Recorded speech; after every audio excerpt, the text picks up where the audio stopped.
देश की राजनीति एक बार फिर गर्मा गई है। उपराष्ट्रपति जगदीप धनखड़ के अप्रत्याशित इस्तीफे ने सत्ता गलियारों में हलचल मचा दी है।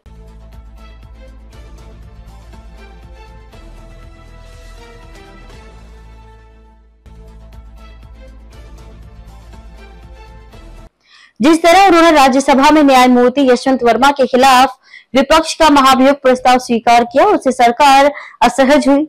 लेकिन किसी को अंदेशा नहीं था कि बात इस्तीफे तक जा पहुंचेगी। सोमवार को राज्यसभा में बिना किसी आंतरिक चर्चा के विपक्ष के नोटिस को स्वीकार करते हुए धनखड़ ने जिस तरह से कार्यवाही की, उसने सरकार को चौंका दिया। सरकार इस निर्णय से इतनी नाराज हुई कि राज्यसभा में सत्तारूढ़ दल के नेता जेपी नड्डा और संसदीय कार्य मंत्री किरेन रिजिजू उसी दिन बीएससी बिजनेस एडवाइजरी कमेटी की दूसरी बैठक में शामिल नहीं हुए। सूत्रों का कहना है कि उपराष्ट्रपति पहले से ही स्वास्थ्य कारणों से पद छोड़ने का मन बना रहे थे। हालांकि हाल के महीनों में उनकी न्यायपालिका पर टिप्पणियां और संविधान की प्रस्तावना में समाजवादी और धर्मनिरपेक्ष शब्दों को लेकर तीखी प्रतिक्रिया से सरकार पहले ही असहज महसूस कर रही थी। इतना ही नहीं, किसानों के मुद्दों पर भी कई बार धनखड़ के तेवर सरकार की सोच से मेल नहीं खाते दिखाई दिए।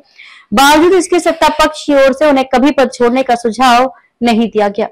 धनखड़ को पता था कि न्यायपालिका में कथित भ्रष्टाचार को लेकर सरकार लोकसभा में कड़ा संदेश देने की तैयारी कर रही थी। सोमवार को लोकसभा अध्यक्ष को 152 सांसदों के हस्ताक्षर वाला प्रस्ताव भी सौंपा गया, लेकिन इसी बीच राज्यसभा में विपक्ष का नोटिस आ गया और धनखड़ ने उसे स्वीकार कर लिया बिना किसी पूर्व विचार विमर्श के। भाजपा के एक वरिष्ठ नेता ने बताया कि जस्टिस शेखर यादव के खिलाफ प्रस्ताव महीनों से उपराष्ट्रपति के पास लंबित है और अब अचानक जस्टिस वर्मा के मामले में यह तेजी सरकार के लिए आश्चर्य का कारण बनी। सोमवार को बीएससी की 2 बैठकें तय थी।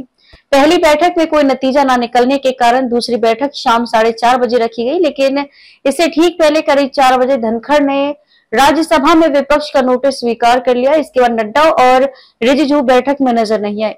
धनखड़ ने उनकी अनुपस्थिति पर सवाल भी उठाया, जिस पर जवाब मिला कि दोनों व्यस्त थे।